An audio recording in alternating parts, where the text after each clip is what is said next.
నమస్కారం అండి. ఆ, బాలకృష్ణ ప్రసాద్ గారితో నా అనుబంధం ఇప్పటిది కాదు. ఆల్మోస్ట్ 35-40 ఇయర్స్ బ్యాక్ నా కెరియర్ సికింద్రాబాద్ లోని చిలకలగూడ రైల్వే క్వార్టర్స్ స్టార్ట్ అయినప్పుడు వారు వాళ్ళ అమ్మగారు ఆ అందరూ కూడా అక్కడ సీతాఫల్ మండిలో పక్కనే ఉండేవారు. సో ఆనాడు వారిని నేను ప్రత్యక్షంగా చూడకపోయినా వాళ్ళ ఫ్యామిలీ మొత్తం అక్కడ మ్యూజిక్ డాన్స్ స్కూల్ ఒకటి రన్ చేసేవారు వాళ్ళ మదరు. సో అమ్మగారితోటి కూడా నాకు సాన్నిహిత్యం ఉంది. ఆ చాలా అంటే నా మొదటి పదాలు అడుగులు వాళ్ళ ఇంట్లోనే మొదలయ్యేమో అని చెప్పాలి ఖచ్చితంగా. ఎందుకంటే అప్పుడప్పుడే నా కెరియర్ స్టార్ట్ అవుతోంది. సో వాళ్ళ మదర్ ఒకసారి నన్ను పిలిచి, అమ్మా, ఐ వాజ్ జస్ట్ మేబీ నాకు తెలిసి 17-18 ఏళ్ళు ఉంటాయి అంతే. మీరు వచ్చి డాన్స్ క్లాసులు ఏమైనా చెప్తారని అడిగారు. సో అప్పుడు చిన్నదాన్ని. ఆ తర్వాత చెప్తానులేండి, నాకు అంత కెపాసిటీ లేదేమో, టీచింగ్ కెపాసిటీ అనేసి. అంటే వాళ్ళు చాలా పెద్ద స్కూల్ ఆ రోజుల్లో, చాలా మంది, ఆల్మోస్ట్ 200-300 మంది స్టూడెంట్స్ ఉండేవాళ్ళు, సంగీతం డాన్స్ అన్నిటికీ కలిపి. సో డాన్స్ మీరు చూసుకుంటారని అడిగారు. ఆ సందర్భంగా నాకు అప్పటి నుంచి కూడా వాళ్ళ ఫ్యామిలీ చాలా చాలా పరిచయం, సాన్నిహిత్యం. అలాగే వాళ్ళ బ్రదర్ అయినటువంటి గరిమెళ్ళ గోపాలకృష్ణ గారు నా నృత్య నాటికలు అన్నిటికీ కూడా వారే సంగీత దర్శకత్వం వహించారు. సో యాక్చువల్లీ నిన్న 2 రోజుల కిందట వారి గురించి విన్నప్పుడు, బాలకృష్ణ ప్రసాద్ గారి గురించి విన్నప్పుడు చాలా బాధ కలిగింది.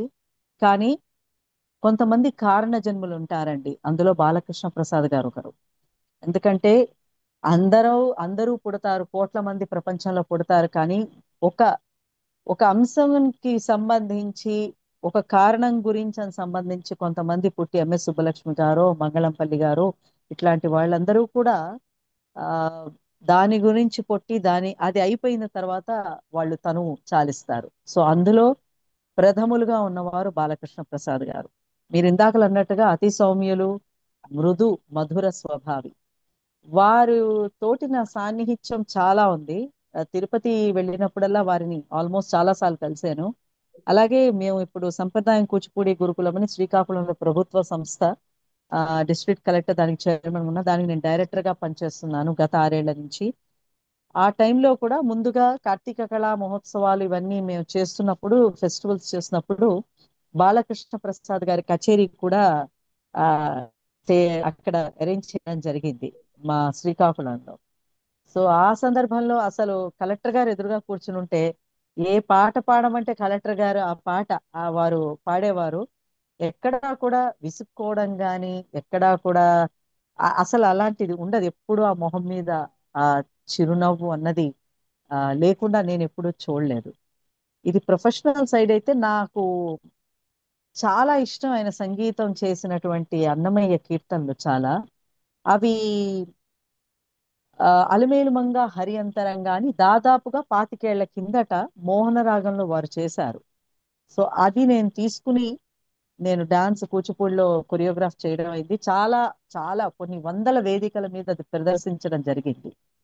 అలాగే అన్నిటికన్నా ఇంపార్టెంట్ ఏంటంటే, అన్నమయ్య శ్రీకృష్ణ తత్వం అని ఆయన, అన్నమయ్య పరమ పురుషుడు గోపాల బాలుడు అయినాడు నుంచి శ్రీ మన భగవద్గీత వరకు కొన్ని కీర్తనలు ఎస్ జానకి గారి ద్వారా ఆయన పొందుపరిచి, సంగీతం పరిచి ఆవిడ చేత పాడించారు. అందులో ఒకటి రెండు చిన్న బిట్స్ ఆవిడతో పాటు పాడారు, జానకి గారితో పాటు. మేల్ ఓరియంటెడ్ వాయిస్ ఆయన ఇచ్చారు. అది మొత్తం దాదాపుగా 1 గంట క్యాసెట్. కామిశెట్టి శ్రీనివాసులు గారు ఓ రోజు హైదరాబాద్ లో నేను ఉన్నప్పుడు, ఇది నేను 25 ఏళ్ల కింద సంగతి చెప్తున్నానండి, ఆయన పిలిచి, స్వాతి నీకు ఒక పని చెప్తున్నానమ్మా, నువ్వు తప్పకుండా చెయ్యాలి అన్నారు. చెప్పండి గురువు గారంటే, అప్పుడు వారి క్యాసెట్ నాకు అందజేసి, నువ్వు ఇప్పటికే రాసగోపాలం అష్టపదులు చేశావు, సర్వజ్ఞ శంకర్ ఆదిశంకర్ల మీద బ్యాలే చేశావు, నువ్వు ఎందుకు ఇది ట్రై చేయకూడదు అని. వినంగానే అసలు చాలా అద్భుతం అనిపించింది. దానికి కామిశెట్టి శ్రీనివాసులు గారు రికార్డింగ్ లోనే వ్యాఖ్యానం పొందుపరిచారనమాట. సో అది అది చేసినప్పుడు అండి, మొట్టమొదటిసారి, talking about almost 22-23 years back, Hyderabad Sundarayya విజ్ఞాన కేంద్రంలో మొదటి ప్రదర్శన జరిగింది. అది కృష్ణాష్టమి రోజున కామిశెట్టి శ్రీనివాసులు గారే చేయమన్నారు, ఆ వారి ఆధ్వర్యంలోనే చేశాం.